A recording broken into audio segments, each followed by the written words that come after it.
अस्सलामुअलैकुम दोस्तों, मैं हूं असलम आलम और आप देख रहे हैं गल्फ एक्सपर्ट।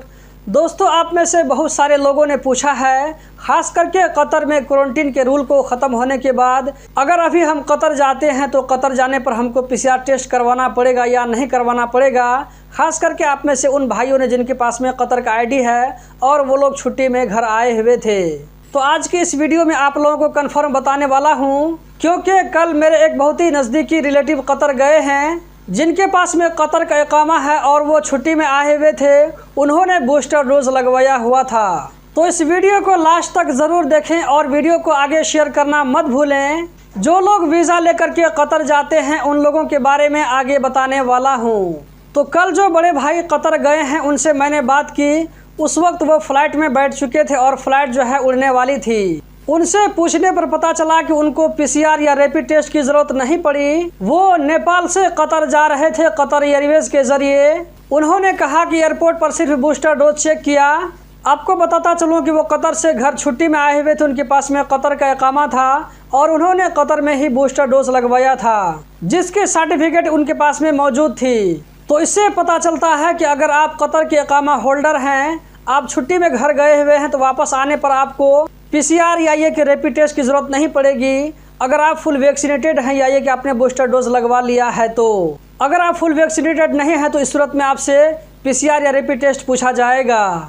यहाँ पर आप लोगों को बता दूं कि अगर आपका फ़्लाइट अलग है तो हो सकता है कि फ़्लाइट के अलग होने से रूल भी अलग हो सकता है। जैसे कि कतर एयरवेज में पीसीआर टेस्ट या रैपिड टेस्ट नहीं पूछा तो हो सकता है कि दूसरी फ़्लाइट में पूछे। इसकी जानकारी आपके पास में होनी चाहिए। आप जहाँ से टिकट लेते हैं उस टिकट वाले से आप ज़रूर मालूम कर लें। कतरी इकामा होल्डर को कतर पहुंचने के 24 घंटा के अंदर में रैपिड एंटीजन टेस्ट करवाना होगा।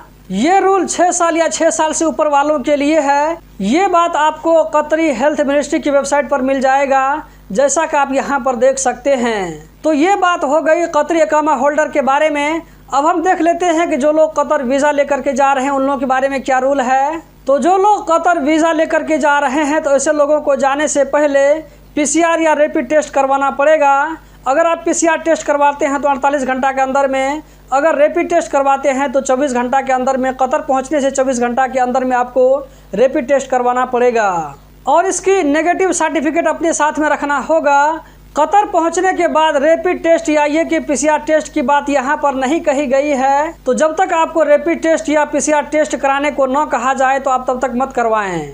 और जो लोग कतर वीज़ा लेकर के जा रहे हैं ऐसे लोग जाने से पहले एतराज़ वेबसाइट को ज़रूर फिल करके जाएं, ताकि आप लोगों को कोई दिक्कत ना हो। अभी मैंने 4-5 दिन पहले एक भाई के बारे में बताया था जो कि इंडिया से कतर जा रहे थे। तो वो भाई एतराज़ वेबसाइट अप्रूवल के बिना जा रहे थे तो उनको वहाँ से वापस कर दिया गया। इस पूरी बात को मैं 1-2 सेंटेंस फिर से दोहरा देता हूँ ताकि आप लोगों को बात अच्छी समझ में आ जाए। कतरी इकामा होल्डर जो कि फुल वैक्सीनेटेड हैं या ये कि उन्होंने बूस्टर डोज लगवा लिया है, तो ऐसे लोगों को कतर जाने से पहले पीसीआर टेस्ट या रैपिड टेस्ट की ज़रूरत नहीं पड़ेगी। कतर पहुंचने के बाद उनको रैपिड टेस्ट करवाना होगा। या ये कि अगर फ़्लाइट में जो पीसीआर टेस्ट या ये कि रैपिड टेस्ट रिक्वायरमेंट हो तो आप ज़रूर करवा लें और इसके बारे में जानकारी आप जहां से टिकट लेते हैं वहां से पूछ लें। जबकि जो लोग कतर वीज़ा लेकर के जा रहे हैं तो ऐसे लोग जाने से पहले पीसीआर या रैपिड टेस्ट ज़रूर करवाएँ और जाने से पहले एतराज़ वेबसाइट को भी ज़रूर फिल करें और वहाँ से अप्रूवल कॉपी ले लें। तो दोस्तों, यही थी आज की वीडियो। उम्मीद करता हूँ ज़रूर पसंद आई होगी। इस वीडियो को लाइक करके आगे ज़रूर शेयर करें। इस वीडियो को देखने का बहुत बहुत शुक्रिया।